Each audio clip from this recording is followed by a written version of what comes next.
Hey guys! Tonight we wake up in someone else's silk stockings with an ache in your chest that doesn't belong to this body. And no, stabbing that prince wasn't exactly in the plan. So, before you get comfortable, take a moment to like the video and subscribe. But only if you genuinely enjoy what I do here. Let me know in the comments where and when you're listening from. Now, dim the lights, maybe turn on a fan for that soft background hum, and let's ease into tonight's journey together. You open your eyes to candlelight dancing across gilded beams, the scent of rose oil clinging to the bedsheets, and the unmistakable weight of silk draped across your legs. For a moment, you think you're dreaming, and then your breath catches. You don't recognize the ceiling, or the lace hem on the sleeves brushing your wrists, or the ache in your ribs like someone else's grief lodged itself inside you. You sit up slowly, dizzy with déjà vu. A gilded looking glass catches your movement across the chamber, and there she is. A girl with your eyes. Almost. The same blue-gray, like stormlight behind frost. But her cheekbones are sharper, and her hair is a shade paler than yours ever was. Until you remember, this is you. Or rather, this is the version of you that lives now. You died once. Or more than once, maybe. The peach tree, the dagger, that final breath filled with blood and heartbreak. Your name had been something sharp back then. Something you spat like a curse as you plunged a blade into the chest of the one man you swore you'd never love again. So, naturally, the fates reincarnated you as his future bride, because apparently they have a sense of humor. Your new name is Lady Evelyn Bryhall. You're 18, sickly since birth, according to the handmaidens who cluck at your door like nervous hens, and you're betrothed to Prince Thorn of House Valamire, heir to the throne, beloved by the people, murdered by you 2 lifetimes ago under the summer moon. You nearly laugh, but then the door creaks. "Milady," says a woman dressed in ash-gray linen, holding a tray of honeyed milk and violet pastries. Her eyes are kind. You think her name is Mira, based on the embroidery on her apron. "The sun's already up. You slept late again. Should I have the maids prepare your bath?" You nod, unsure what Lady Evelyn usually does at this hour. Apparently, naps and pastries are involved. You can work with that. As Mira begins her gentle routine, folding towels, plucking out jewelry, you glance at the windows. Beyond the arched glass, the world is spring in velvet. Peach blossoms blooming along the palace wall, banners in rose gold and cream flapping in the breeze, and the low hum of a court awaking for the season of veils. A time for courtships, contracts, and, apparently, cursed engagements. You find your thoughts turning toward the prince.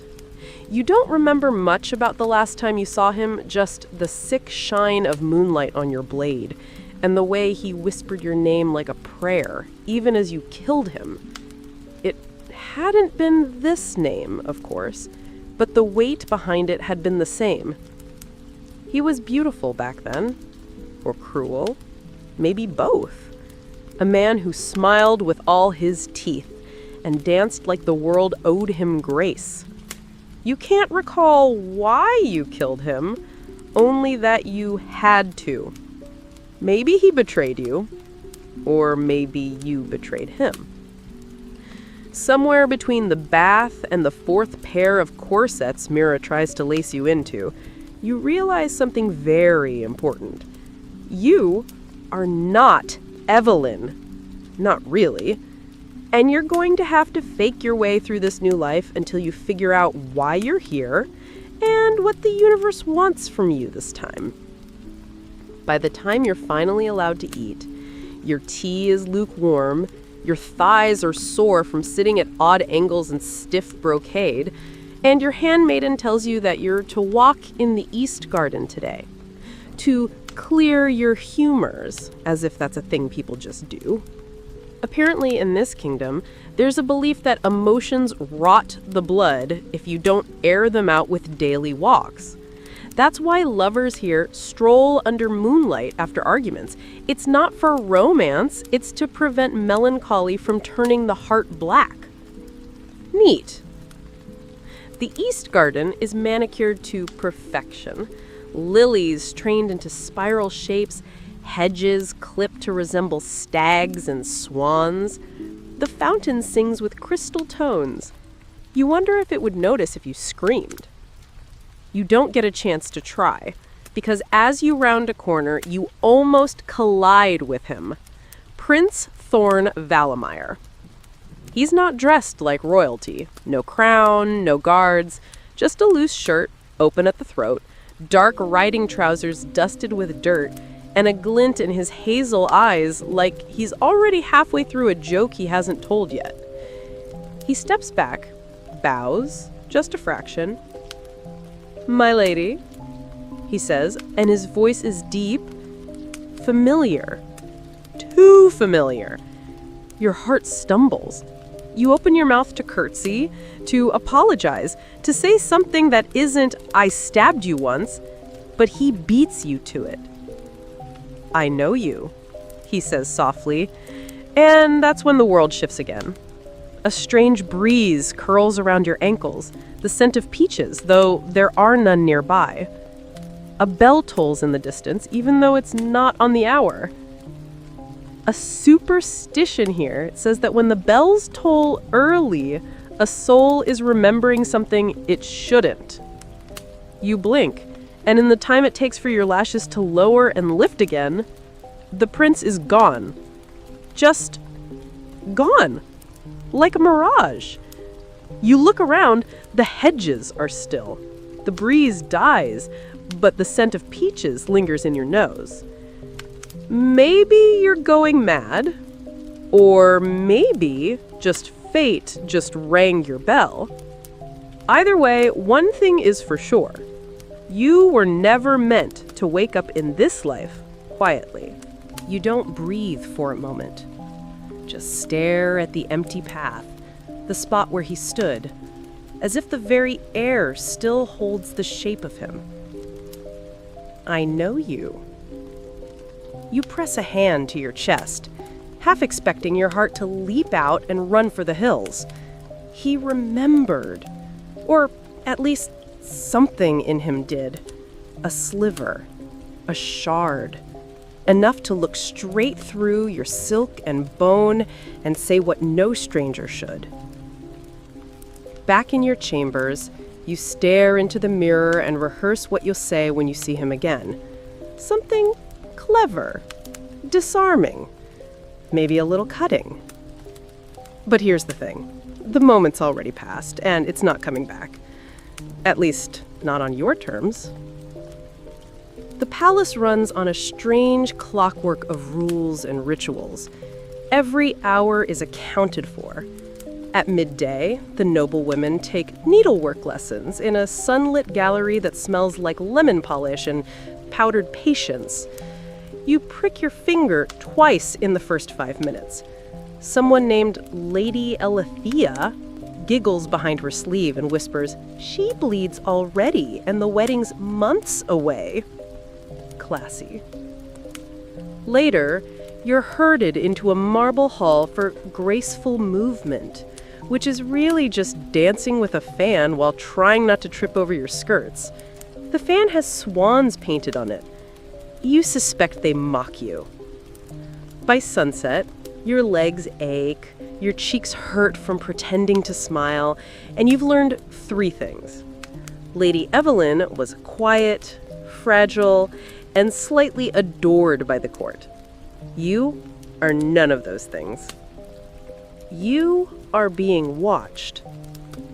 You notice it first at the fountain, a flicker of motion in your periphery, the same shadow twice in 2 turns.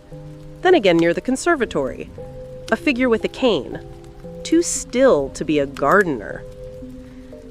That night, as Mira brushes your hair, 100 strokes exactly, by tradition, you ask, "Does the prince ever attend the court dinners?" She pauses. The brush hovers near your ear. "Rarely," she says carefully. "His Grace prefers to keep to his tower, since Lady Seraphina." The name hits like a dropped stone in still water. You don't recognize it, but your stomach knots anyway. Mira continues, brushing with softer strokes now. "She passed a year ago. Fever. They say he was never the same after." "Interesting. Because you died a year ago too, didn't you? Beneath a peach tree." With your hand pressed to his chest, feeling the pulse fade beneath your blade. Could Seraphina have been you? You dreamed that night. Fractured pieces.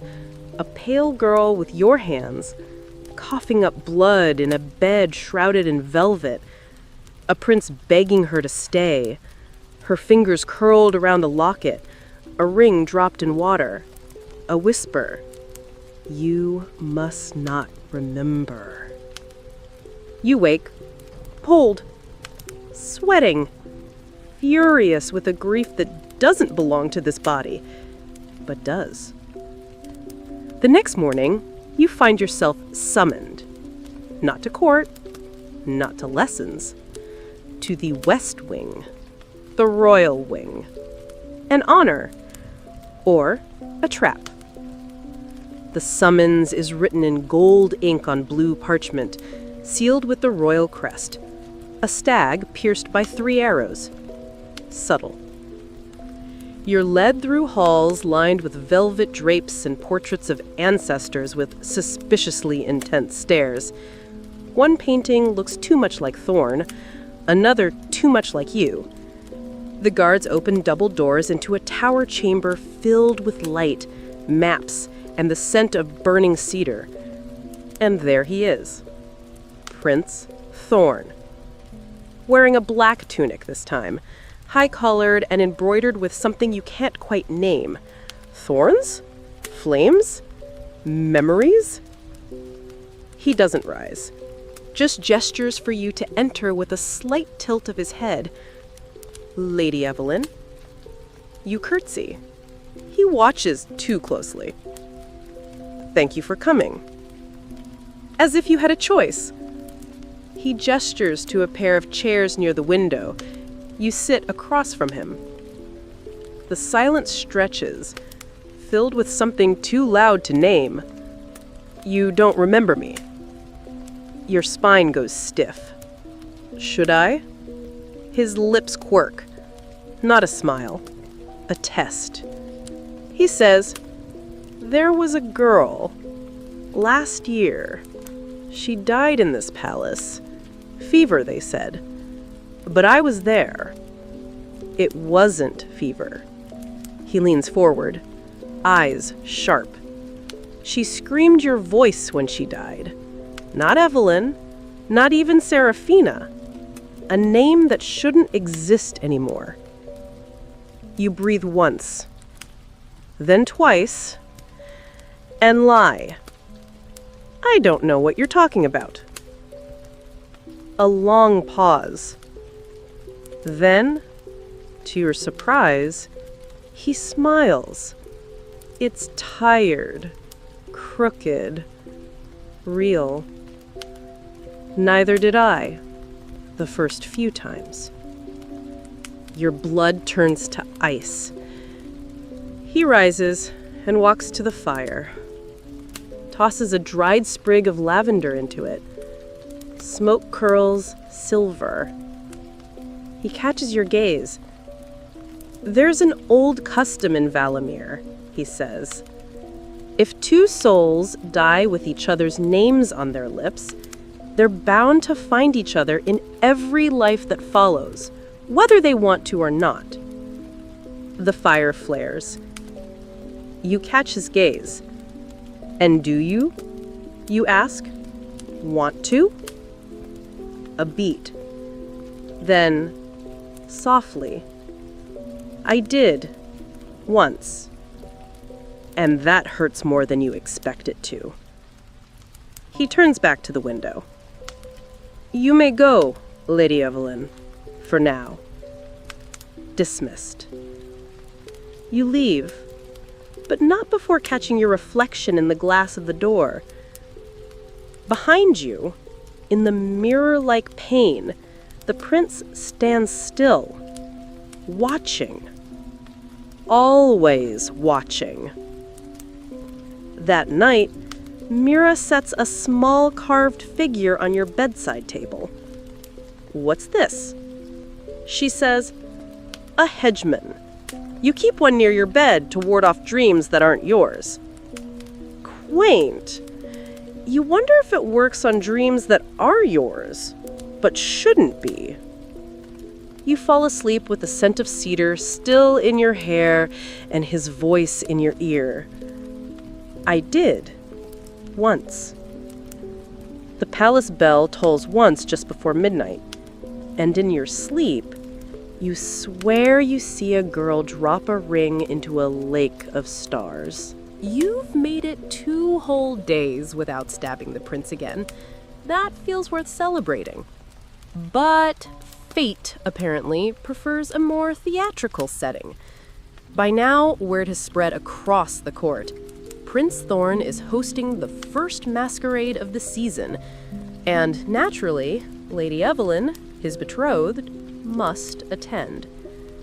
You learn this in the most ridiculous way possible, via a dove, a real live dove, flapping into your chambers with a scroll tied to its foot like it's auditioning for a traveling bard's sketch comedy. The scroll smells faintly of rosemary and candle wax. Royal seal. The handwriting is unmistakable. Lady Evelyn, I should like to see your face tonight, even if only half of it. T. Cheeky. Mira squeals. A note from his grace! Oh, this is a fated sign. The masks must fall soon. She doubts she means that ominously, but the phrasing is a little too on the nose. Still, there's no escaping the masquerade. Or the gown. It's violet, deep as bruised sky with sleeves like waterfall mist, an embroidery that glimmers as you move. There's a matching mask lined in silver filigree, the eye holes rimmed in tiny mirrored beads. A reflection of a reflection. Watching yourself, watching back. By tradition, the masquerade serves 2 purposes: to celebrate the start of courtship season, and to allow noble hearts to test temptation anonymously. After all, if you kiss a stranger under the moonlight and masked, and never speak of it, it doesn't count. That's the rule. Another rule: never remove your mask in the garden. That's where secrets are traded, and some faces are better left unknown. The ballroom pulses with light and music. The chandeliers drip with beeswax candles, the scent of rose and citrus spun into the air with each whirling dance step. Laughter rings like crystal shattering in slow motion. You drift through it all like a ghost wearing velvet. Familiar strangers brush past you in their disguises. Silken masks, feathered veils, painted faces.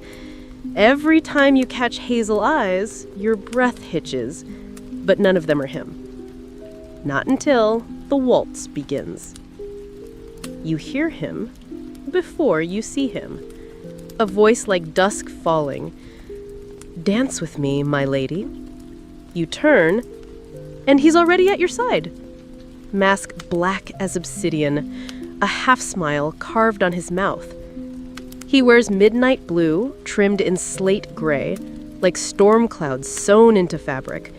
And though his identity is supposed to be secret tonight, you know him by the weight of his gaze, as if he's seen every version of you and still dares to look closer. Your fingers find his without thinking. You don't ask why he chose you. You don't ask if he remembers. Because right now, It doesn't matter. The music swells. You move in slow circles beneath the chandeliers, your skirts catching light like ripples on water. His hand is warm at your waist. His other guides yours with practiced ease. This feels familiar, you murmur. Doesn't it? He says, and there's that smile again, mischief edged with memory. Are you always this bold at masquerades? I only attend when I'm doomed. You blink. Doomed? He leans in. I never survived the season of veils. It's a joke. It has to be. But something in his tone cracks a layer of your certainty. Like he knows, really knows, what it means to fall in love in a cursed lifetime. You change the subject. Do you believe the superstition that if you kiss someone under the moon while masked, your heart forgets all others? He tilts his head. No, I believe the opposite. Oh. A masked kiss doesn't make the heart forget. It reveals who you never forgot. A shiver traces your spine. The dance ends, but he doesn't let go. I want to show you something, he says. There should be guards, chaperones, rules. But rules tend to shatter when it comes to him. So you follow. Out the side doors, into the moonlit gardens. The air is cooler here. Flowers bloom like secrets too eager to stay hidden. A path lined with silver lamps winds through ivy arches. You pause beneath one, and he turns to face you. The masks still shield you both, but it feels thinner now, like your past selves could stretch their fingers across the veil and touch through time. He lifts a hand to your mask. May I? You should say no. That's the rule. You nod. The mask comes off. Cool air kisses your skin. He exhales softly, as if seeing your face hurts and heals in the same breath. He doesn't remove his. You look the same, he says quietly. And you look different, you whisper. I had to. A beat of silence. Tell me, he says, voice low, if I said we've done this before, in another garden, under another moon, would you believe me? You answer without thinking. Yes. Because your bones remember, even if your mind hesitates. A soft rustle interrupts you, a shape moving in the hedges. You both freeze. A moment later, a giggling couple stumbles past, masked and tangled in each other. The magic breaks. I shouldn't have brought you here, he says, stepping back. I'm glad you did. He hesitates, then slowly removes his own mask. And it hits you like a memory crashing through glass. Not just Prince Thorn, but him. The boy you danced with in another life. The soldier you kissed in a burning temple. The thief who carried you through a snowstorm, laughing even as he bled. Always him. His expression softens. You remember. You do. At least pieces. I think, you say slowly, we've done this too many times. He nods. And we always end up here. In the garden? In a moment where we choose. A silence deepens between you. Then you ask, what do we choose this time? But he doesn't answer, because just then the bell rings again, too early again, and the breeze carries the scent of peaches. A reminder that love here isn't just romantic. It's dangerous. You're not supposed to meet again so soon. That's what custom dictates. A lady seen too often with her betrothed before the binding day invites bad luck, or worse, emotional attachment. And in this place, emotional attachment is a high-risk investment with a suspiciously poor return rate. Still, the next morning, you find yourself summoned again. This time, it's not a scroll or a talking dove. It's Mira, breathless and pink-cheeked, saying, "The prince requests your presence at the south atrium." You glance up from your book, some dusty history of Valamir's royal line filled with suspiciously tragic romances, and raise a brow. Requests, not commands. Mira fidgets. He said, and I quote, "If she's still angry at me, she doesn't have to come, but I'll be here." You snap the book closed. The south atrium is not what you expect. It's quiet, sunlit, framed in climbing ivy and the scent of crushed thyme beneath your slippers. A small fountain gurgles in the center, and birds hop along its rim, like they too have appointments with royalty. And there he is, Prince Thorn, seated on a stone bench, tunic sleeves rolled up, holding a chess piece between his fingers like it contains the secrets of the universe. "You're early," he says without looking up. "You're welcome," I reply. He grins. "I hoped you'd come." I cross my arms. "Are we meeting here to discuss national politics, or did you summon me for another riddle about reincarnation and doomed romance?" He lifts his gaze to meet yours. "Neither. I thought we could play a game." I eye the chessboard. "Let me guess. You win, and I fall in love with you?" "No," he says softly. "You win, and I tell you what really happened to Serafina. That makes you sit down." The pieces are carved from pale ivory and dark oak, shaped like animals instead of royalty. The knight is a fox, the queen a swan, the king a bear with a crack running down its spine. You wonder what kind of person makes chess this emotional. The game begins, and to your surprise, it's easy, calming almost, strategic but familiar, like you've played with him 100 times before. Maybe you have. As you slide your fox across the board, he watches your hands more than your moves. "You are always better at this," he says. "Always?" "In every life, I think." You narrow your eyes. "How many are we talking exactly?" He leans back. "It's hard to say. I remember glimpses. You wearing red at a duel, laughing on a bridge in the rain, dying beneath a peach tree. You flinch. You should stop bringing that up. You say. He sighs. "I know, but you were there. I saw your face. You weren't Serafina, not really. And yet, I said her name in my sleep last night," you interrupt. His gaze sharpens. "And I dreamt of a girl with fire in her lungs and no voice left to scream." The board lies forgotten between you. Thorn exhales. "There's a theory in the oldest texts. They call it the soul echo." Of course they do.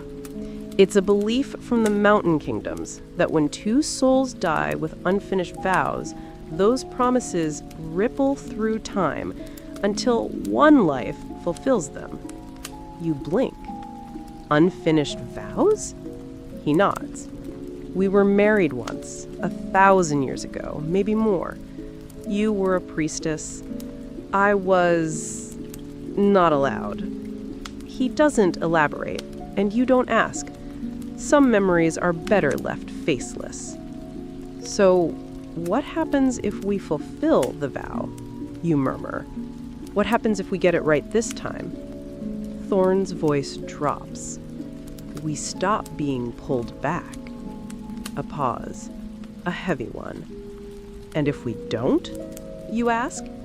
He doesn't smile. We start over. The chessboard sits quiet between you, and for a moment you're just two people haunted by something older than logic. You look down. Your fox is one move from cornering his bear. I win, you say. His eyes don't leave yours. I know. But he doesn't speak. Not yet. Instead, he lifts his hand and presses a palm-sized stone into yours.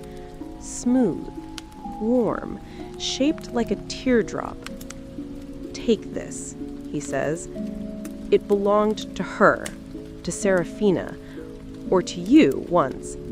She wore it around her neck the night she died? He nods. You look down at the stone. It glows faintly, a soft pulse under your fingertips. Superstition. Torn says, they say soul stones carry pieces of the past, fragments of memory.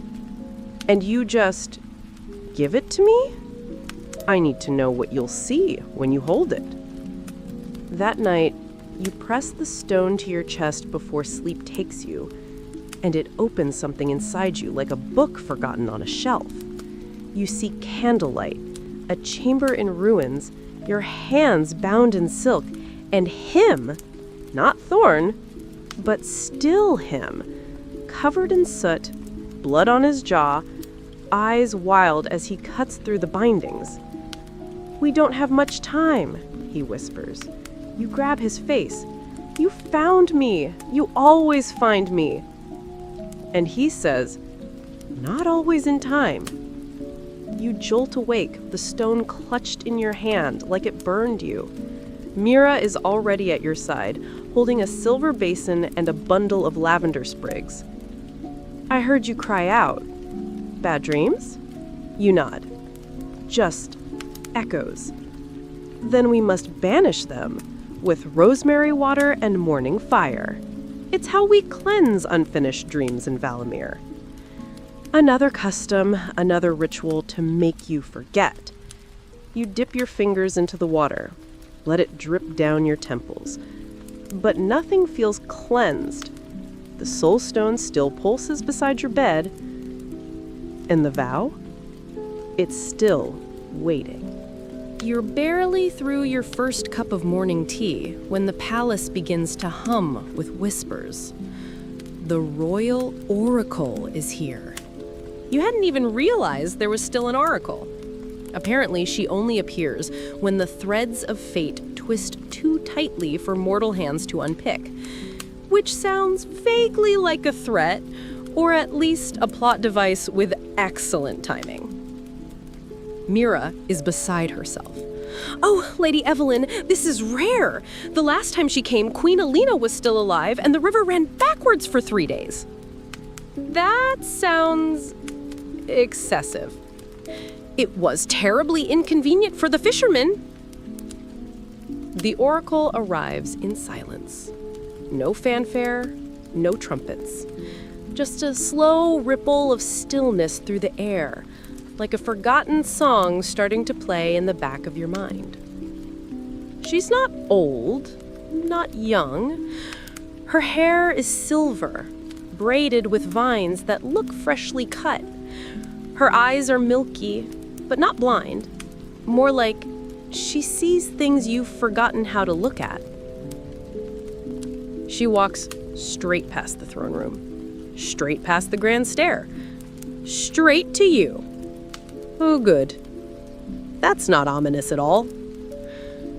You stand before her because that's what everyone expects, because people are watching, because the soul stone hidden in your pocket is burning cold and you don't know why. Lady Eveline, the oracle says, voice like wind through dry leaves, voice like leaves, a soul out of sync. You swallow. Is that bad? It's unfinished. Of course it is. She holds out her hand. Let me see. The stone lifts from your pocket as if it has its own mind. It floats between you. The oracle doesn't touch it. She just watches it turn, slowly, slowly in the air, catching sunlight along its curves like it's remembering something. She holds out her hand. She died with a name on her lips, but it wasn't yours. Your stomach drops. But you were there, she continues. You held her hand. You whispered the promise that if she ever returned to this world, you'd find her again. You'd save her in the end.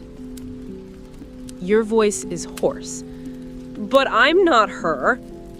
No, she agrees. You're something stranger. Oh, that's just what you needed today. Existential ambiguity with a side of dread. You are the echo of a promise, living flesh built on unfinished memory. Then why do I remember more every day?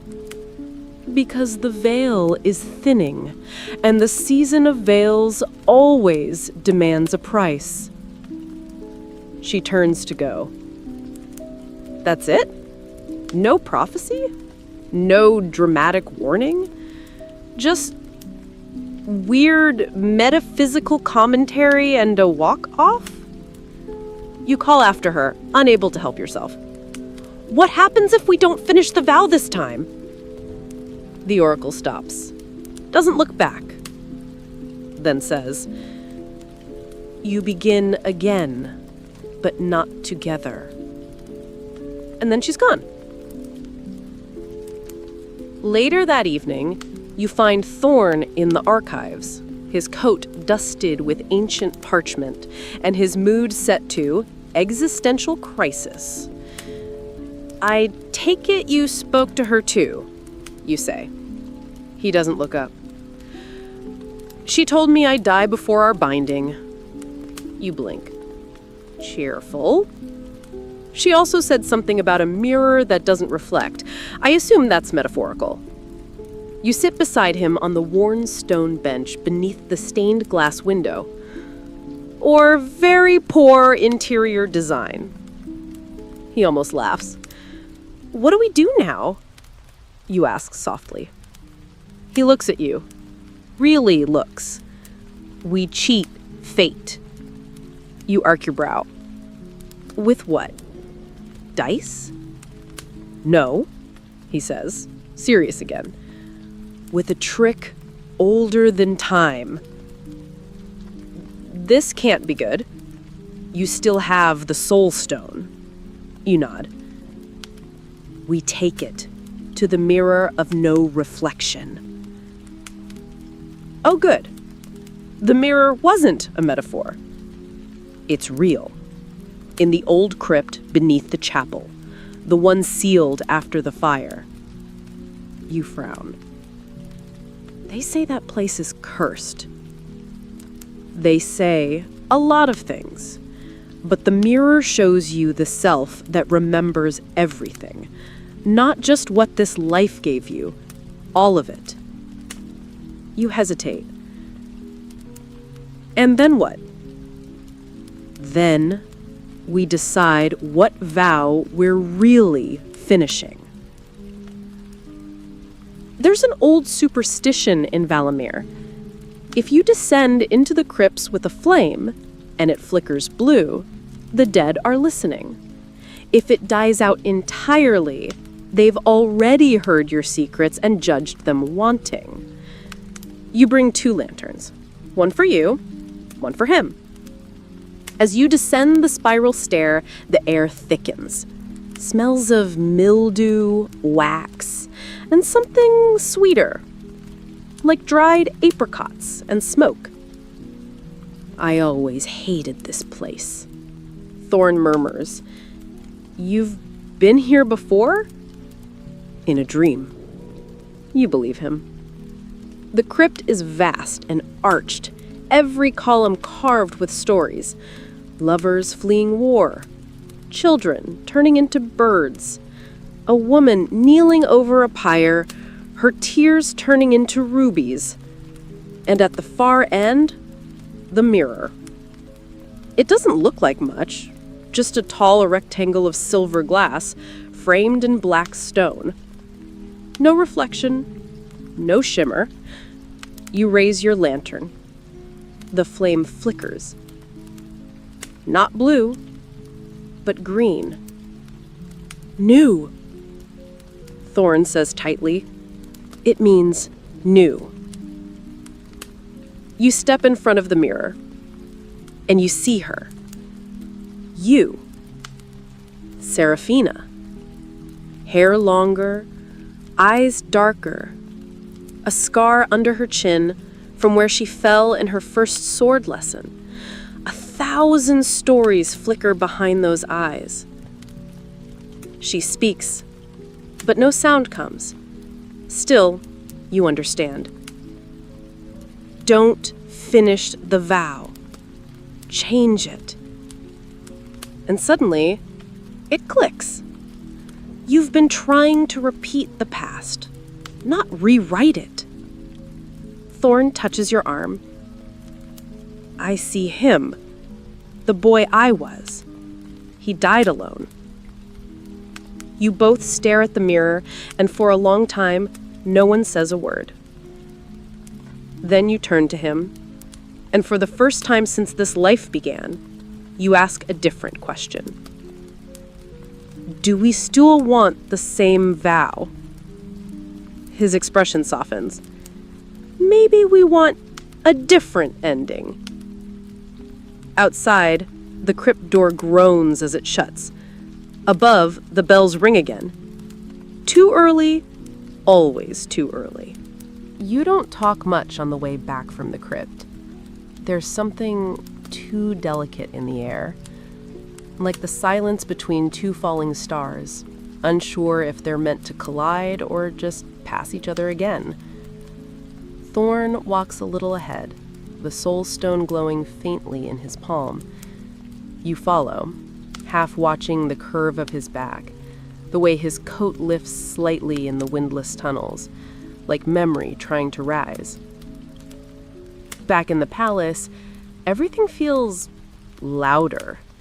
The clang of iron gates closing for the evening, the high-pitched chatter of court ladies spinning stories they don't understand, the scent of sweet cypress oil burning in the sconces, meant to keep out night spirits, but useless against the ghosts inside you. Your dreams are quieter that night. Not gone, just more tentative. A flicker of red robes again, a woman with your face stepping through fire, carrying a blade with someone else's name etched into the hilt. She never turns around. When you wake, Mira's already fussing with the hem of your new dress. Storm blue velvet, silver threads curling like ivy along the sleeves. Today's a festival, she chirps. The festival of threaded stars. It honors the twin deities who wove the fates of lovers. You sit up, blinking. There's always a festival here. She beams. Yes, the kingdom believes frequent celebration confuses tragedy. Honestly, fair. Later in the garden courts, you find Thorn again. This time, he's trying to braid a strand of woven red twine around his wrist, per tradition. It's meant to bind lovers through the festival night. The custom says if the twine unravels before dawn, the love was never fated. It's a superstition taken very seriously. 3 couples last year ended engagements over it. He notices you. Help? You roll your eyes, but your fingers are already brushing his. The twine is warm, smooth, probably charmed with love spells and just enough anxiety to ruin dinner plans. You know, he says quietly, if you tie it, it means you believe in the thread. You nod it slowly. I believe in something. He doesn't ask what. The day turns gold around the edges. Music curls through the palace like laughter. Dancers twirl through fallen petals in the square, and paper lanterns shaped like stars begin to rise as the sun leans west. The whole kingdom looks like it's holding its breath. You and Thorn sneak away around sunset, past the bakers flinging sugared petals into the crowd, past the priestesses spinning stories for wide-eyed children, and down to the old wall by the vineyard where no one ever looks. Do you remember your first life? You ask. Thorn leans against the stones, arms crossed, that ever so tired prince looks softening. Pieces. Enough. What were we back then? He smiles faintly. We were fools. Brave ones. You sit beside him. Do you ever think maybe we're not meant to finish anything? Maybe we were just supposed to love each other in passing. His fingers brush yours. Maybe, but I'm tired of passing. A star flares overhead. They say, you murmur, if you make a wish on the threaded star, the gods might tie your fates with golden thread. He leans in, so close you can smell cypress and something warmer beneath it. What did you wish? You don't answer. Not out loud. Because the wish wasn't for him. It was for you. That this time, you could choose. And then it happens. Not the kiss, not yet. But the way your breath sinks. The way your hand finds his and your fingers press between his knuckles like they remember exactly how to fit. Then he says, I remember the end. Your chest tightens. He continues, eyes fixed on the horizon. You already fading. Seraphina. You. Her. You were on the battlefield. There was ash in your hair. You looked at me and said, don't let it be for nothing. And did you? No. Silence. You think about the vow. What was it? A promise to return? A binding of souls? A reckless thing shouted across lifetimes with no way of knowing the cost? He takes a breath. But I think you were wrong. It wasn't for nothing. You raise an eyebrow. No? He turns to you, eyes fierce. It was for this. And then, like a star falling faster than expected, he kisses you. Softly, like he's afraid the moment might shatter. Your lips know the shape of him. It's maddening, familiar, beautiful, but not enough. When he pulls back, he rests his forehead against yours. We don't have to bind our souls this time. We can just live. Even if we start again, especially if we do. But the vow is still waiting. You feel it. That night, alone again, you return to your room. The soul stone glows on your windowsill, humming like a distant lullaby. You reach for it, but this time it pulls back. A faint image flickers inside.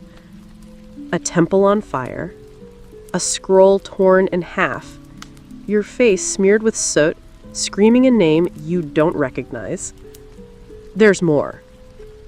Always more.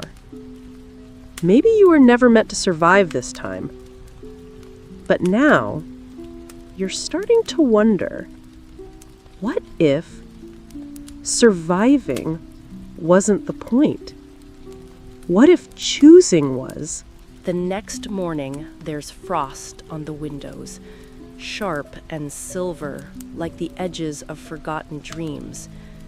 Mira says it's a good omen. Ice on threaded star's tail means clarity in love. But Mira also believes crows gossip, so... Still, the air feels different, as if the world is listening. Thorn doesn't meet you in the garden that morning. You find a note instead, tucked between the pages of your ledger. Meet me where your vow first cracked. Cryptic, dramatic, so him. You dress quickly. Layers of wool and velvet, a hidden knife tucked into your boot, just in case the vow-cracking place is also the people-stabbing place, and slip into the palace's oldest corridor, the one that smells like wet parchment and stubborn secrets. It leads you to the training yard. A memory hits you. The first time you saw him bleed, it was weeks ago, in this same yard. A sparring match turned serious. He hadn't flinched when the blade nicked his shoulder, just looked at you like you knew you were someone who'd seen far worse than blood. Now, he's there again, shirtless under the low sun, muscles taut, breath curling like smoke. He's not sparring, just standing, waiting. The vow cracked here, he says when you approach. The first time I looked at you and thought, she's not her. She's not Serafina. Your stomach dips. I never asked you to believe I was. I know, but I did. I wanted you to be her so badly. You nod slowly. And now? He doesn't answer right away. Instead, he crosses the yard, lifts a blade, and offers you the hilt. Duel me. You blink. Excuse me. Not for blood, for clarity. That's either romantic or completely unhinged, but you take the sword anyway. The weight of it feels right in your hand, not like memory, like instinct. There's a custom in the Northern Hills. Lovers duel once before binding to ensure their hearts aren't clouded by magic or moonlight. Only then can they trust what remains. You circle each other, footsteps soft on packed dirt. Then, clang. He strikes first. A clean arc you parry without thought. Steel sings. You counter, feint, pivot. Not a dance, a question. Who are you now, really? I loved Serafina, he pants, catching your blade mid-thrust. But I think I could love you too. You twist away. You don't even know who I am. Another strike. He barely dodges. You like marmalade on your toast. You hum when you sew. You hate silk, but wear it anyway. Parry, spin. You refuse to sleep with your hair braided. You dream of snow even in summer. You press forward, blade at his throat. He lowers his own. You remember things no one told you. You cry when you see fireflies. The sword clatters from your hand, and so do your knees. I remember dying, you whisper. So do I. You sit there for a long moment, both of you breathless, blades cooling beside you like sleeping wolves. I'm not her, you say again, gentler now. I know, but maybe you're the one who survived her.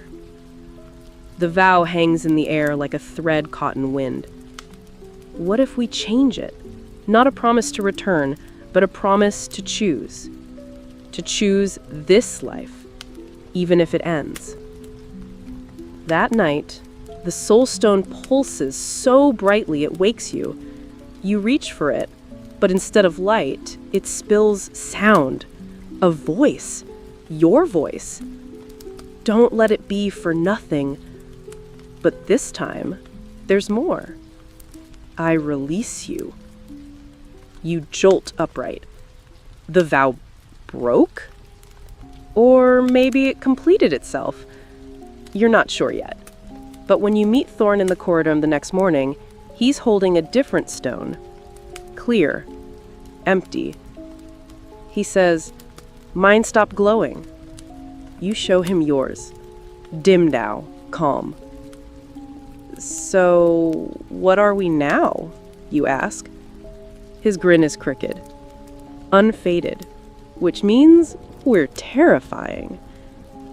You laugh. It catches you off guard. That's when a page runs down the corridor, hair flying like a banner. "Sire, Lady Evelyn, there's been an incident at the border." Of course there has been. You exchange a look with Thorn. War? Rebellion, the page pants. Someone claiming to be the Fire Saint reborn, and they're carrying a sigil none of us have seen before. You both go still, because the Fire Saint was you in a past life. And the sigil they describe, the twisted sun wrapped in ash branches, that was Seraphina's mark of command. Which means there's someone else out there, another echo, another memory, another you. Could be a lie, Thorn says, but his voice is too even. You both know it's not. I have to go, you say. I know. But I don't know what I'll do when I find them. He takes your hand. Then let me come with you. Not as your fate, just as your fool. You press your forehead to his. You've always been both. The soul stone lies quiet in your room that night, but the stars whisper of fire and rebirth, and the possibility that this time it's you who will need saving.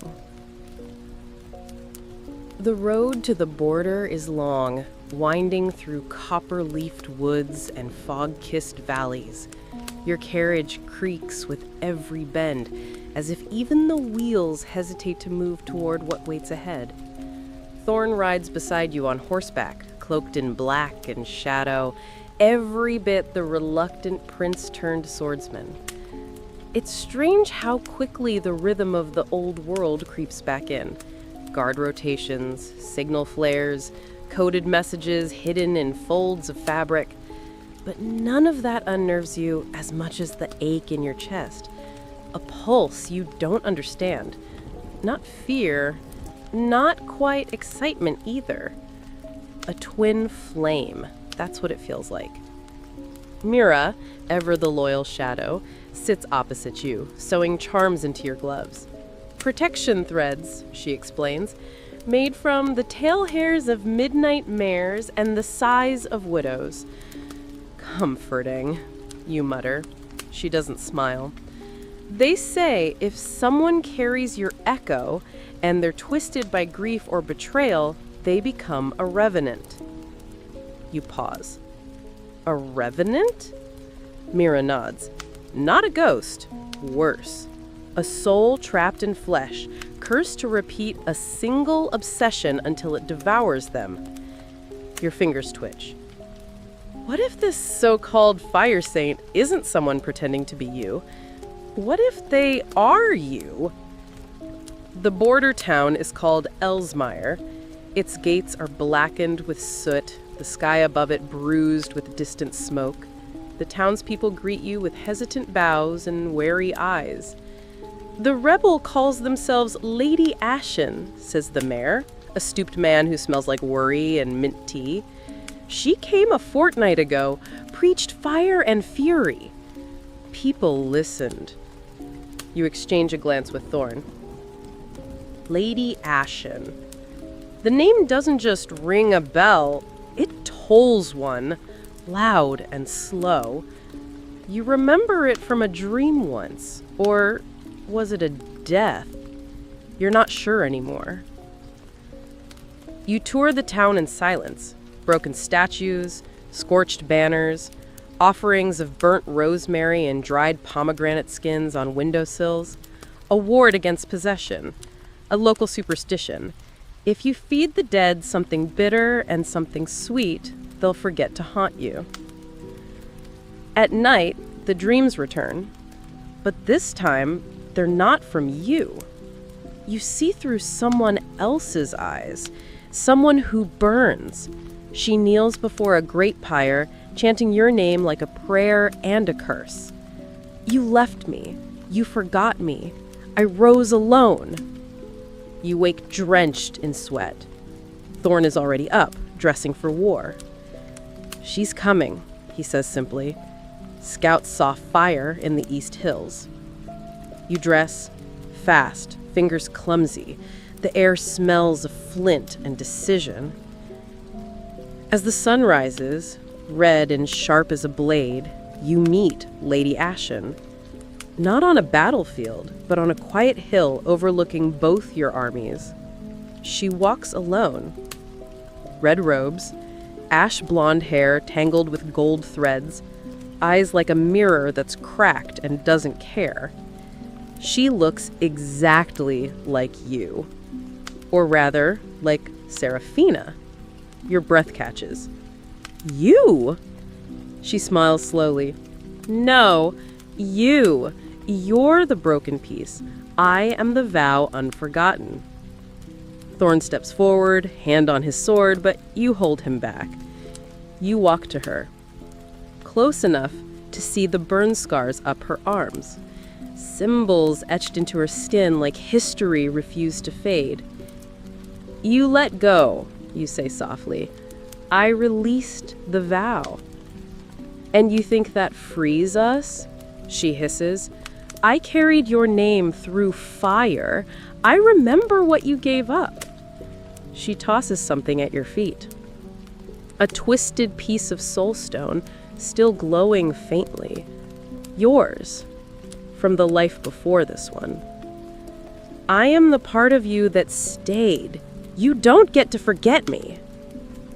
And then she vanishes, just disappears, like flames slipping through fingers. What the hell was that? Thorn breathes beside you. A ghost, still breathing. The armies below begin to stir. The people are restless, the soldiers unsure who to follow now. You don't wait for permission. You climb the hill, stand between both forces, and shout, "There will be no war. Not today." A murmur, then silence. I've seen what war does to memory, to love, to legacy. And I've seen what it does to those who return. We can choose better this time. Someone throws a stone. Someone else starts to kneel. The tide doesn't shift all at once. It's a slow, aching thing. But it moves. And behind you, Thorn lowers his sword. Later in your tent, you stare at the broken soulstone. She's me, you whisper. No, Thorn says. She's who you might have become if you'd never stopped burning. You turn the shard in your palm. She's not done. He nods. Neither are we. Outside, the people begin to chant again. Not your name. Something older. A name you don't remember. But she does. Lady Ashen will return, and you're not sure yet whether she's come to end you or join you. You don't sleep that night. Not because you're afraid, but because the tent smells too much like smoke and memory. The broken soulstone lies beside your bedroll, dull now, but not cold. Thorn's quiet across from you, back against a post, arms crossed, gaze distant. Neither of you knows what to say. That's dangerous, because silence in stories like yours always means something is shifting. Mira arrives at dawn, her hair braided like armor, rings on every finger, each one a charm for truth, or so she claims. I've read the signs, she says, spreading bones and twigs on a silk cloth. Lady Ashen's not bound to one body. She's fragmenting. You frown. Like her soul is unraveling? No, like she's multiplying.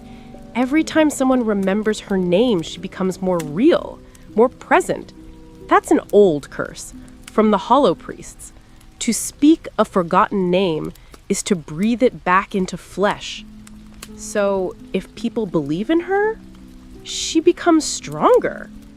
Great, now you're fighting memory itself.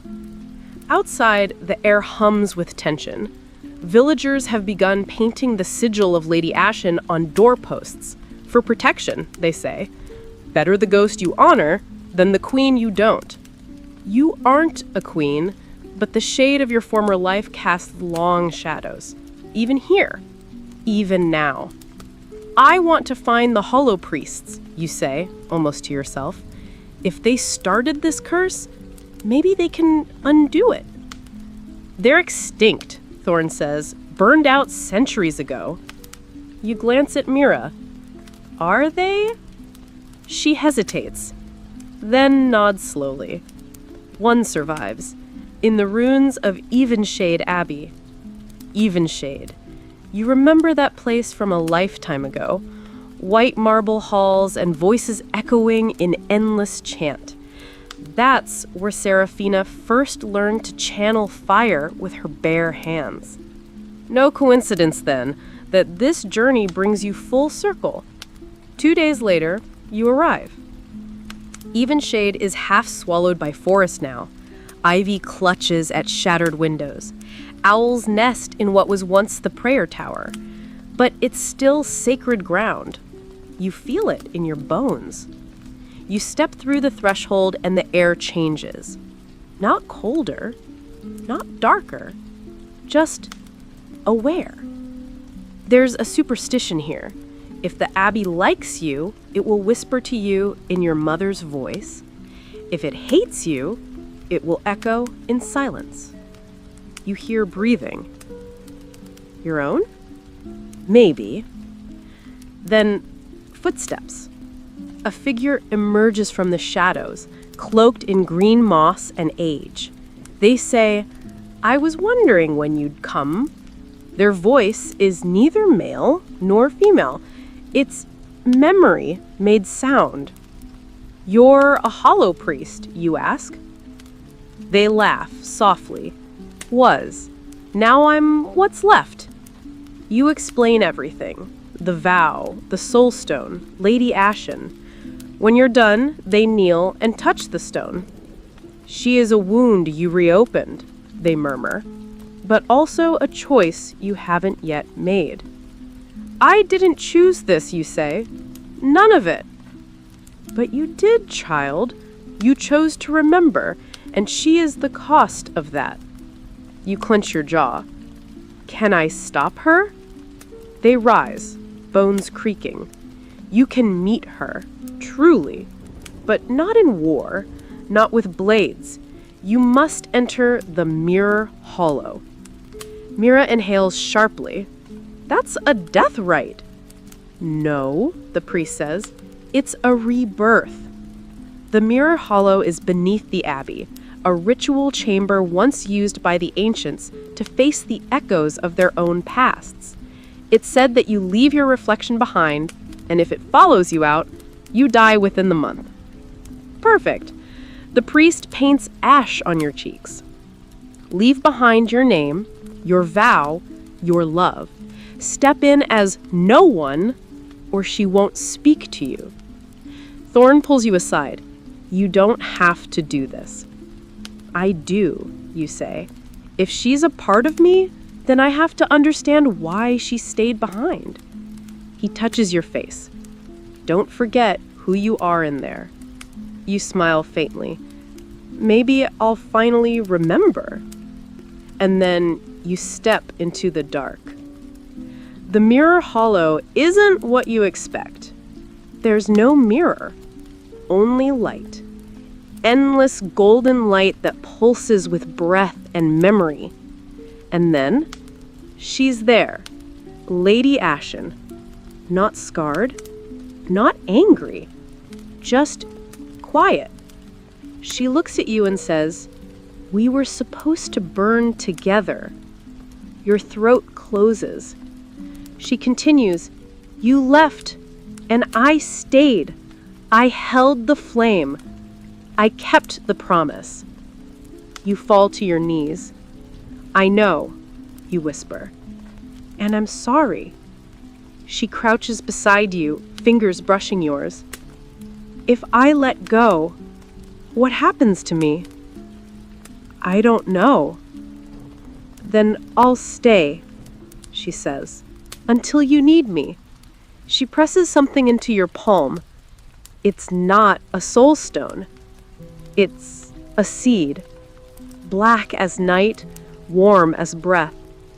When the time comes, plant this, and I'll come back, not as a ghost, as a choice. You look up, but she's already fading. You return from the mirror hollow with shaking hands and something new in your chest. A seed, and the quiet certainty that you've made peace with a past self.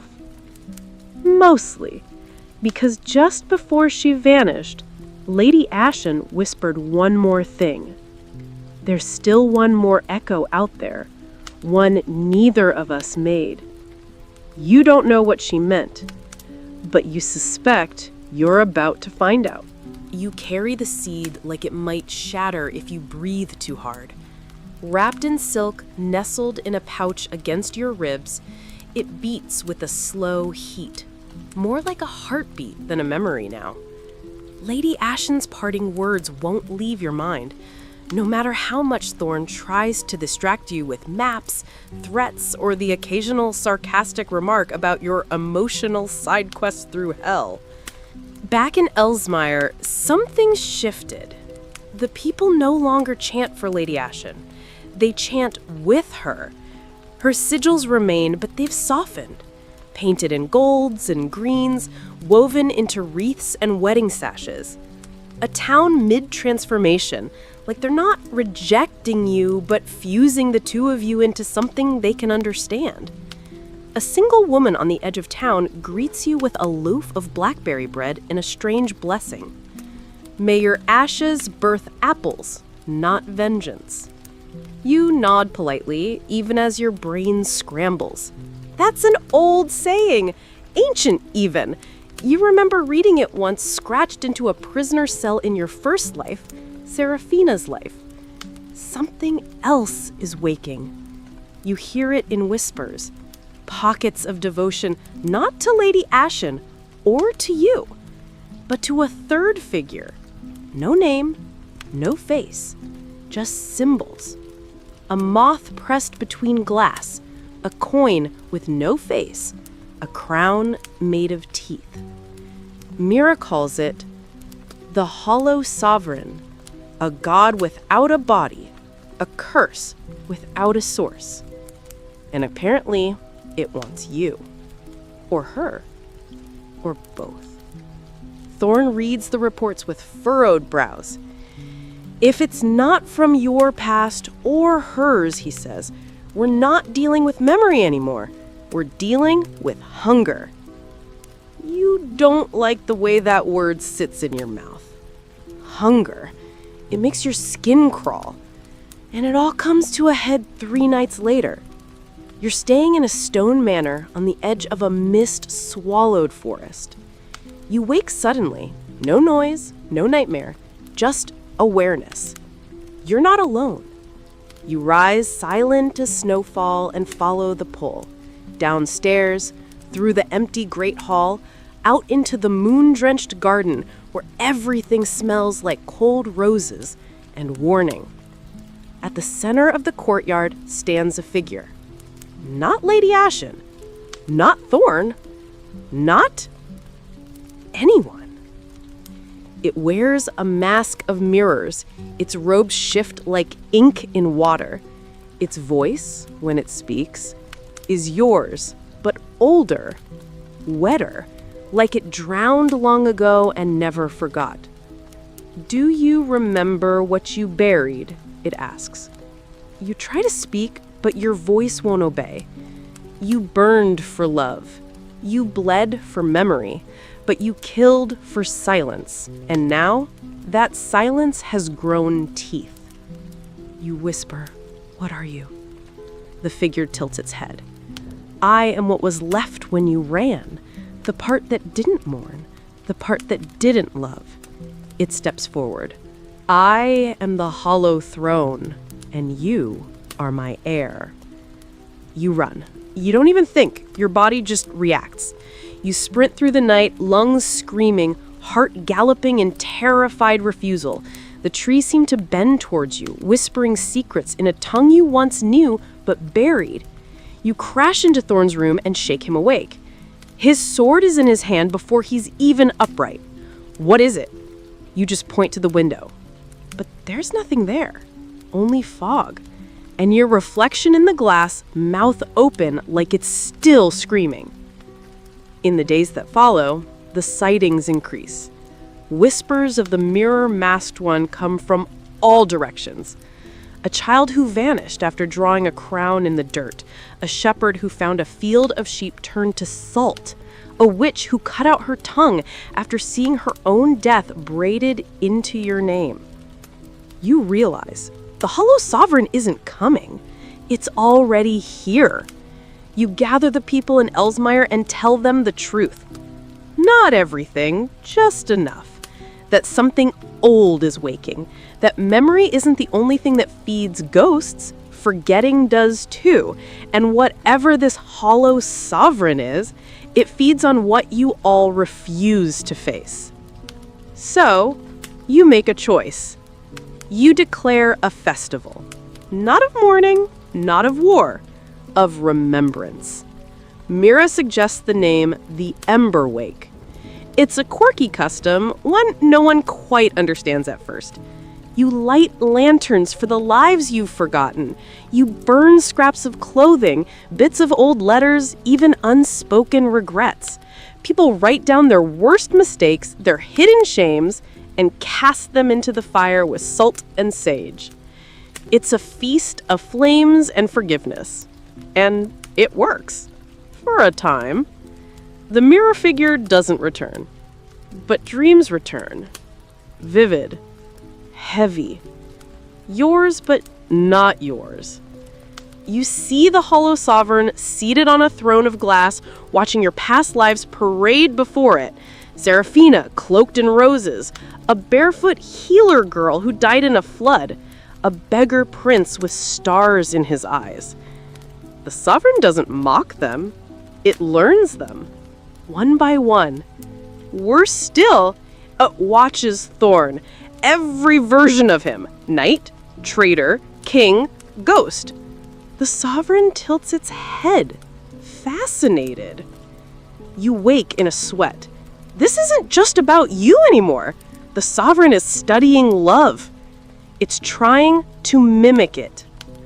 What if it wants to become us? You ask Thorn. He shakes his head. No, it wants to replace us. You press the seed from Lady Ashen against your chest. There's only one way forward now. You have to confront it. Not with fire, not with blades, with truth. And maybe, just maybe, a little love. You find yourself in the clearing again.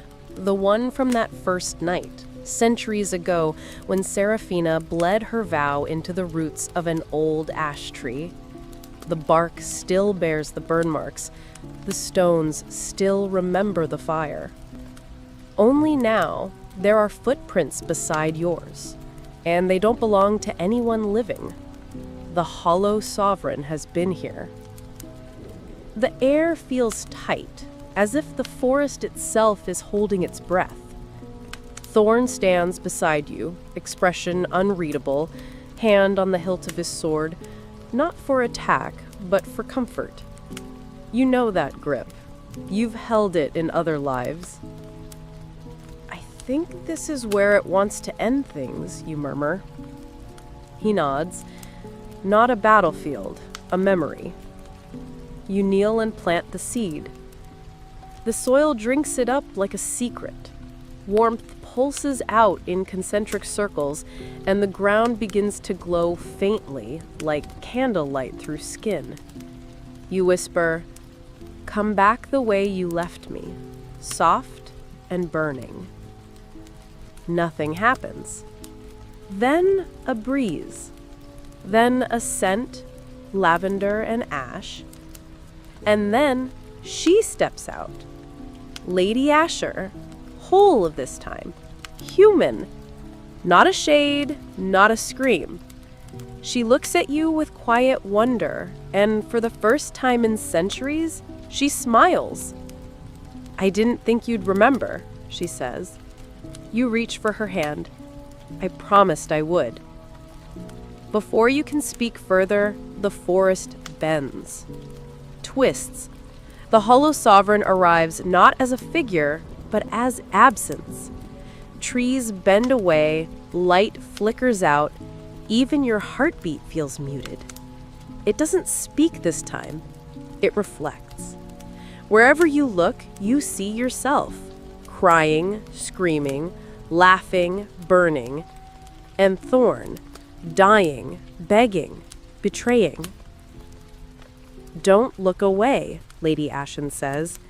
That's how it gets stronger. You fix your gaze on the sovereign. I know what you are. It tilts its head. You're not a memory. You're not even pain. You step forward. You're the part of me that refused to forgive, that decided vengeance was safer than hope. The mirror cracks. You're the lie I told myself, that I was only what happened to me, that I couldn't change, that I couldn't be anything else. The forest shakes, and the sovereign speaks. I protected you. No, you say, voice low. You caged me. It steps forward, and its mask melts. And there she is. You, Seraphina. Exactly as she was the day she died. Eyes wild, hair singed, hands dripping flame. A goddess of war. A girl who chose fire over fear. She says, You needed me. You still do. I did, you whisper, but I don't anymore. Thorn steps beside you, blade sheathed. You're not alone. And then Lady Ashen, her voice like wind through feathers. You were never meant to carry all of us. You reach out and press your palm to the sovereign's chest. I release you. The light swells, a soundless shatter. Then nothing, just breath, silence, and slowly, peace. The forest exhales, light returns. Where the sovereign stood, there's only a pool of silver water now, still and clear. You kneel and look into it. Not your reflection, all your reflections. Seraphina, the healer, the prince, the girl who made the vow, the woman who broke it. Each of them nods, then fades, and you're left with just you. Later, back at the manor, Mira burns new wards into the hearth. Not for protection, but for remembrance. Just in case, she says, half smirking, I'd rather not repeat the ancient horror with a mirror face chapter again. Thorn pulls you into the garden. The moon is bright, the stars like silk stitches in the sky. He takes your hands. I thought I lost you in there. You shake your head. You never did. He smiles. But you lost a part of yourself. You look out at the horizon where the ashes of the sovereign have already begun to feed new grass. No, I buried it. There's a superstition somewhere in the Western Isles. Plant what haunts you, and it will grow into something that feeds. You like that. You tell Thorn this. He laughs. You and your poetic curses. You shrug. You fell for them once. He pulls you close. I fall for you every time. You rest your head on his shoulder. And for the first time in any of your lives, you feel whole. The days after the Hollow Sovereign's undoing are oddly silent, like a theater after the final curtain falls. The world doesn't celebrate, it simply exhales. You wake to birdsong instead of warning bells. You eat bread that doesn't taste like guilt. You kiss Thorn without tasting the salt of regret on your tongue. Something in the air feels cleaner, like grief washed in rain and left out to dry. Lady Ashen lingers for a while, not haunting, not glowing, just walking, laughing sometimes, sitting with Mira to discuss the politics of memory like it's embroidery gossip. Children bring her garlands of clover. You catch her once tracing a spiral in the dirt with her toe, an old warding symbol for safe passage.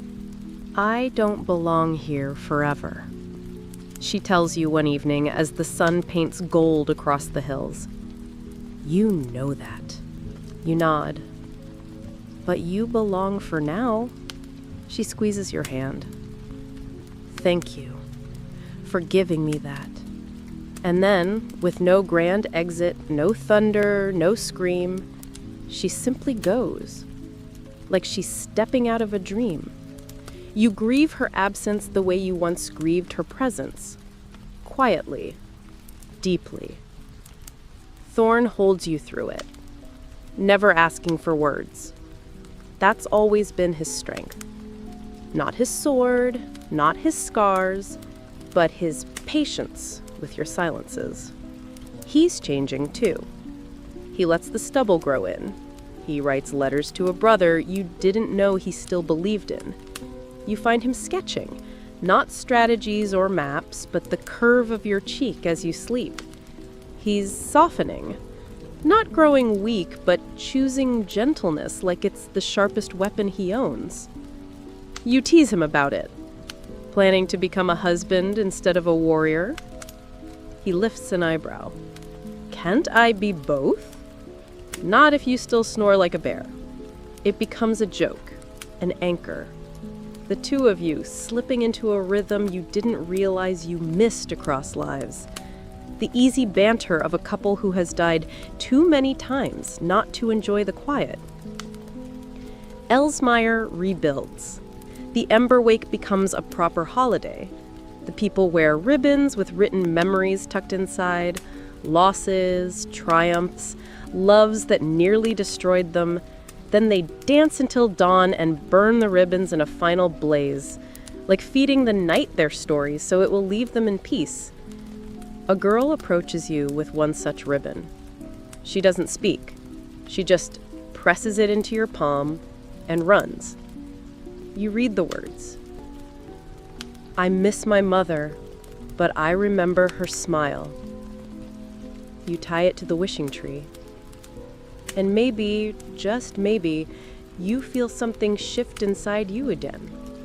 You start remembering the quieter lives, the ones without war or vows, the ones where you were a baker with flour on your nose, a falconer with a stubborn bird, a librarian who fell asleep beside a boy with a crooked smile and no title to his name. Lives that weren't tragic, just small. And you ache for them in a new way.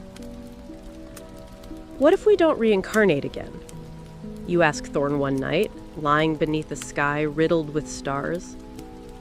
He's quiet a long moment before answering. Then let's make this one count. You reach for his hand. What if this one isn't meant to last?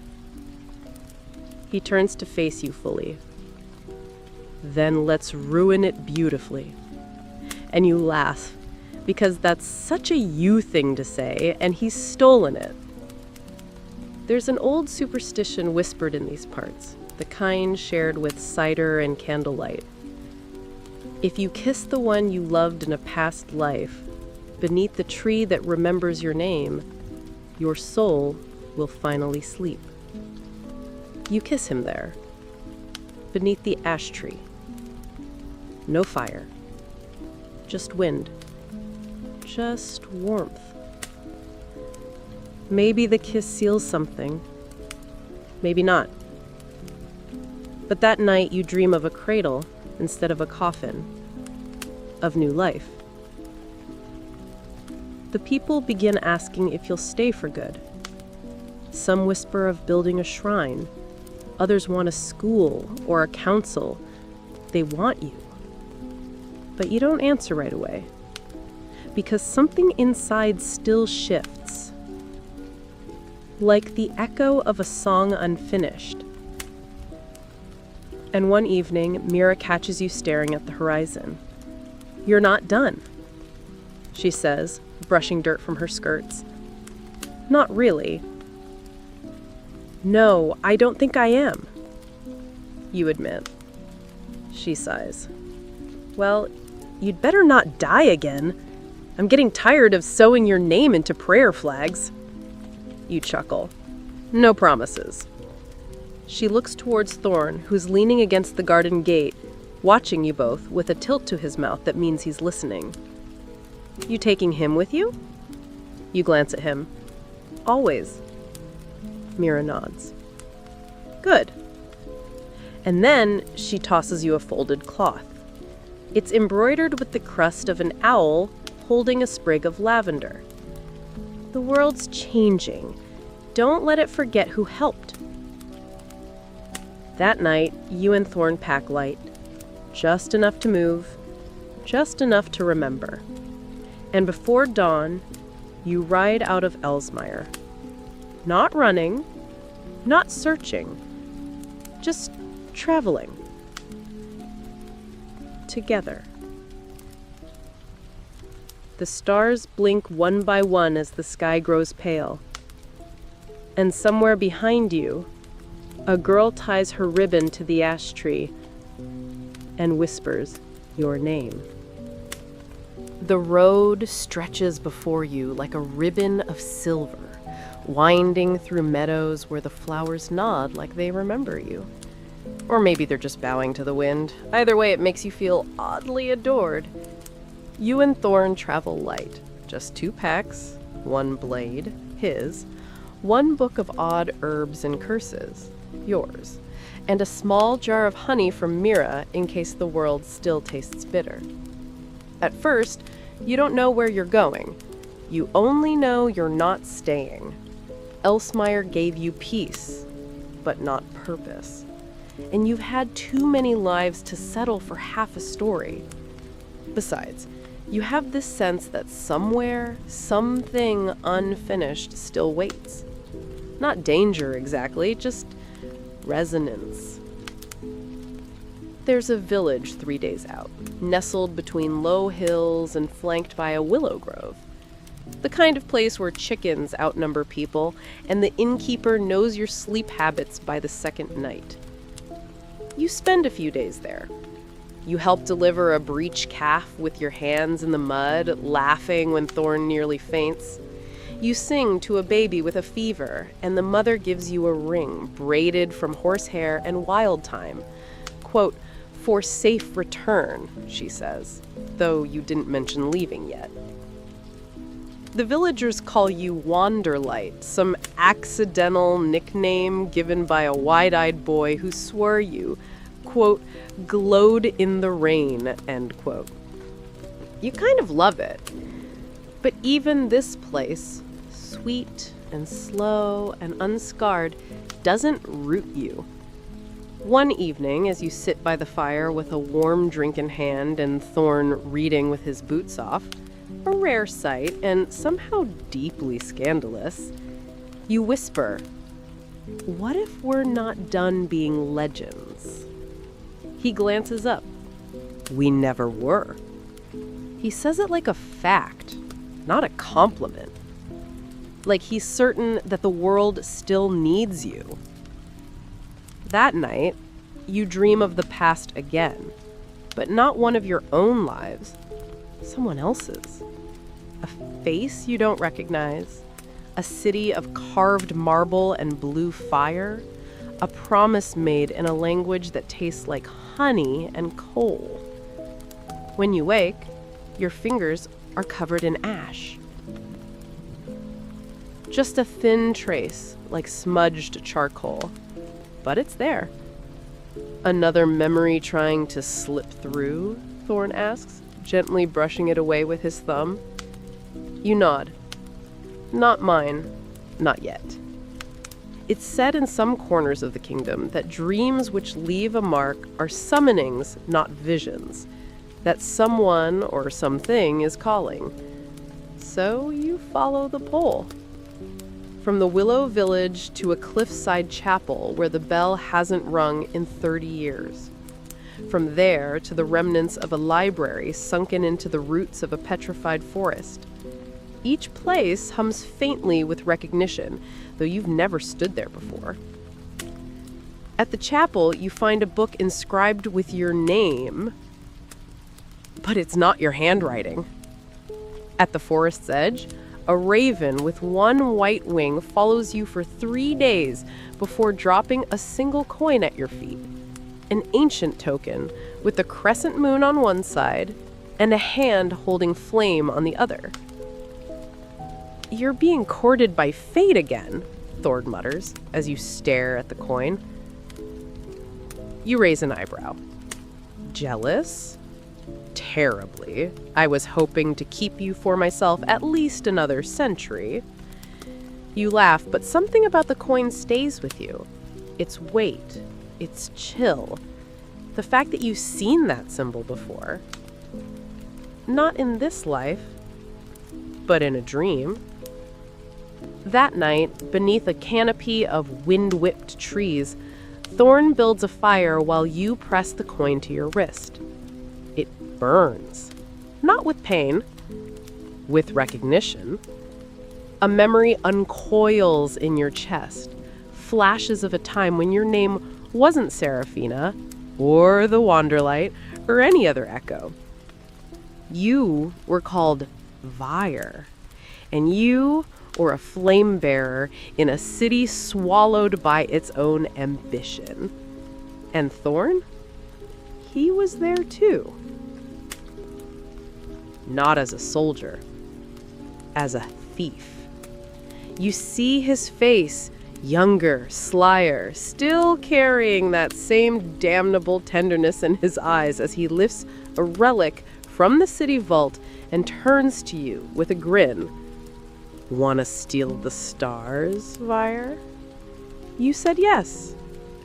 You always say yes. When you tell Thorn what you saw, he's quiet a moment before nodding.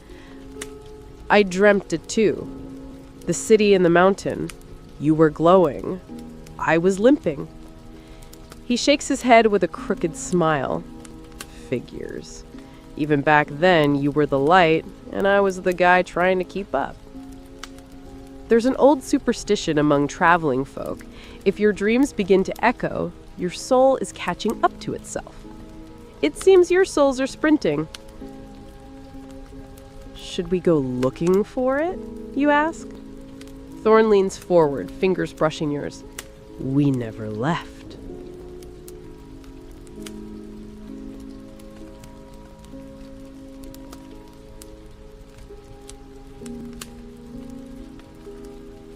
The hidden path is narrow, almost shy.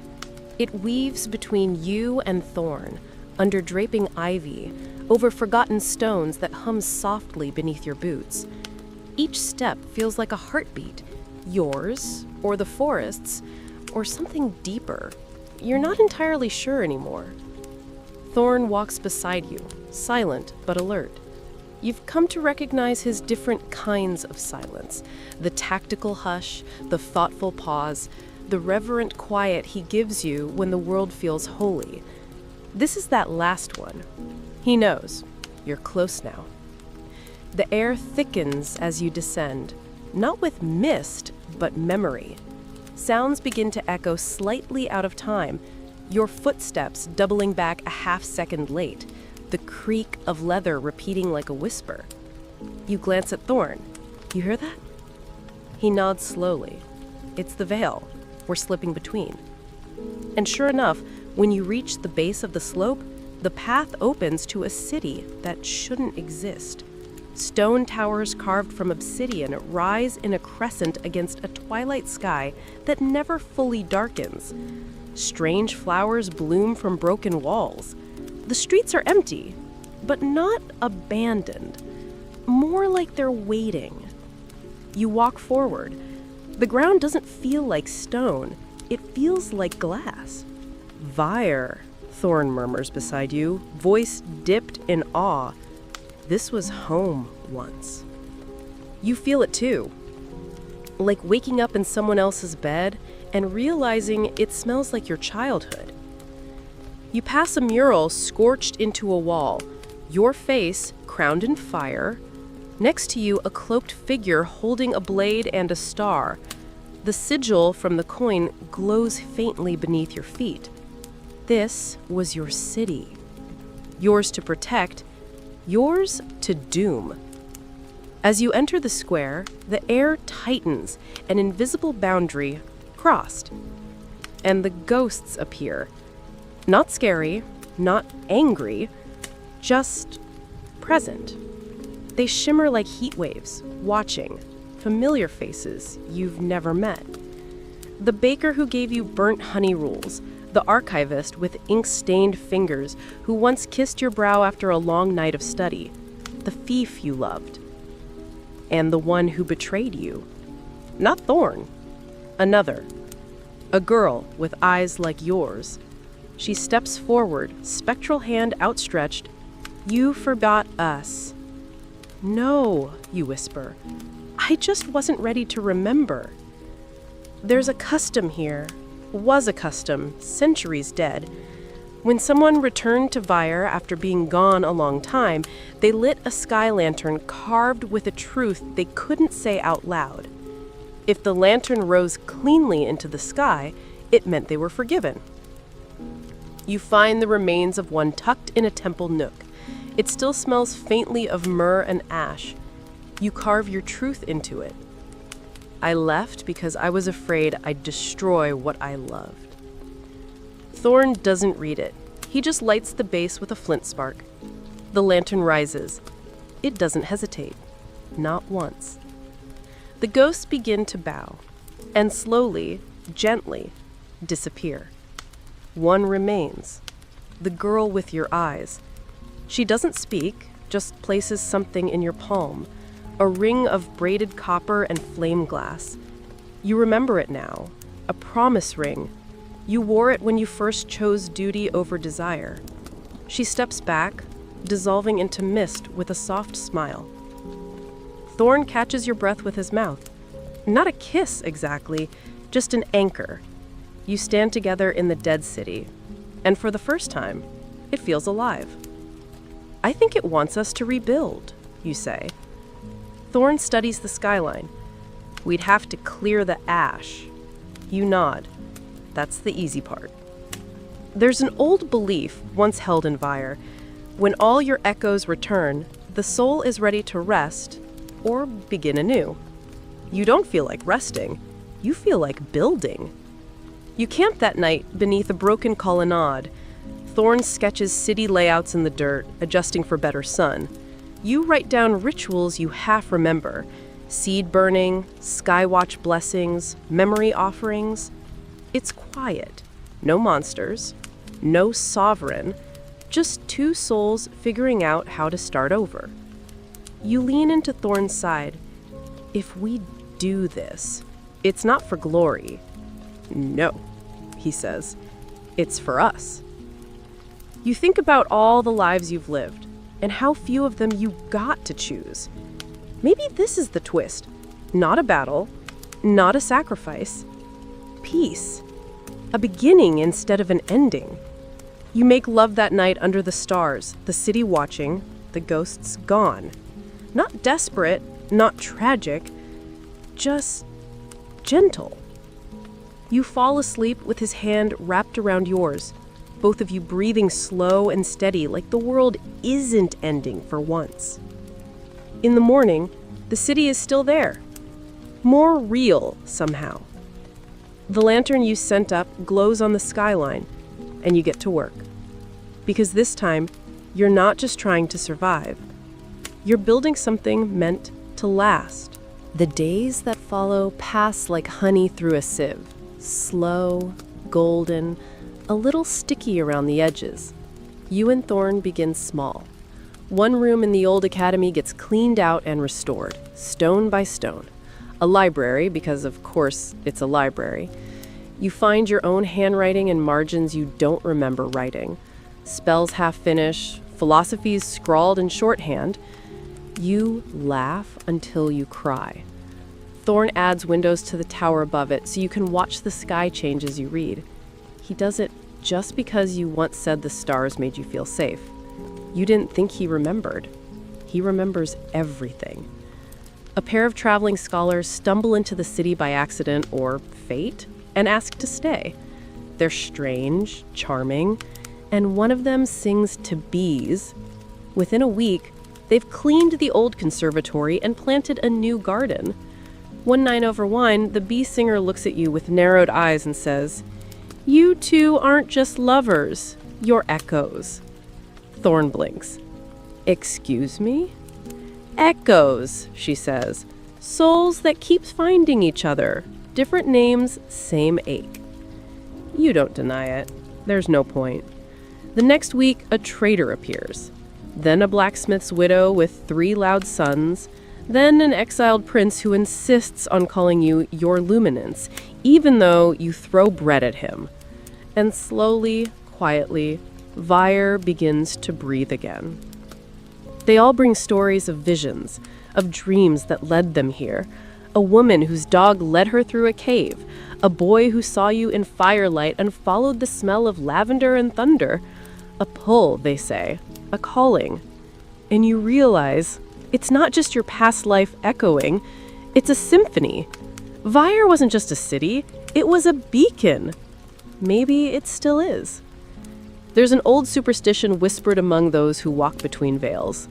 A city doesn't die if it's remembered in love. You remember it fiercely. So does Thorn.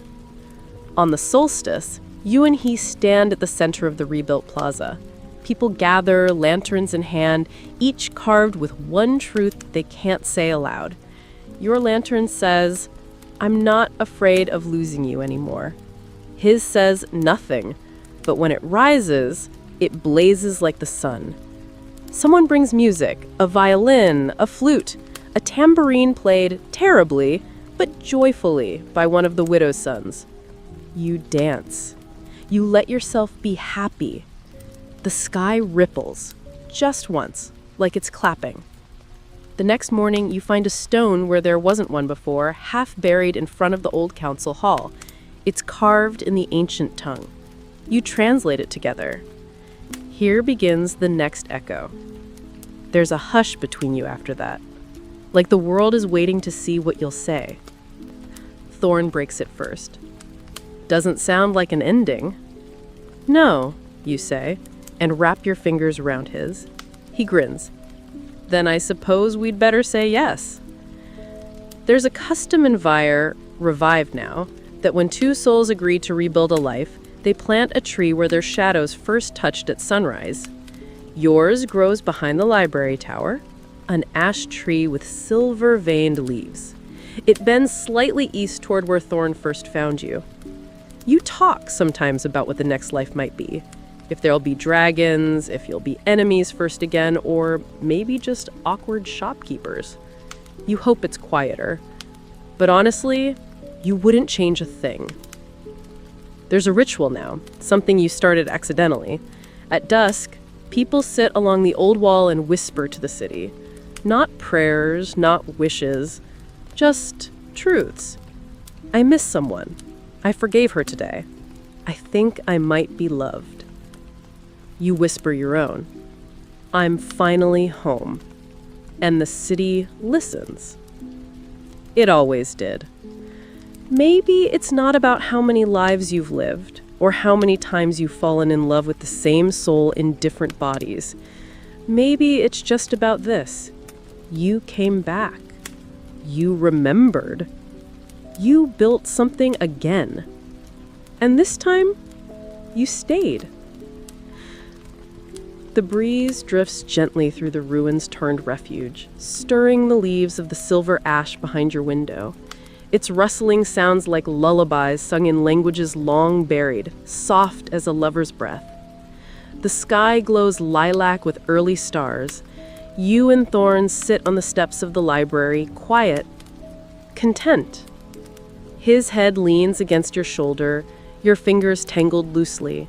Neither of you speak. You don't need to. The silence is full of memory, of peace, of a shared rhythm that no longer needs definition. A candle flickers on the windowsill beside you, flame dancing like it's remembering too. Around the city, lights glimmer in windows. Laughter echoes distantly, the kind that floats and fades, never pressing, the kind that says, "We made it through."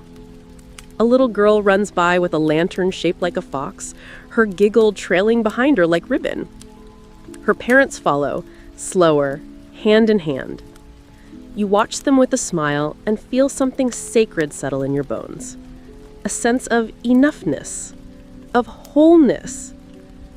Tonight, there are no omens, no past lives bleeding through, just the warmth of presence, of someone's breath beside yours, of stone against your back, of stars remembering your name. And as your eyes flutter close, you think, maybe you were never cursed.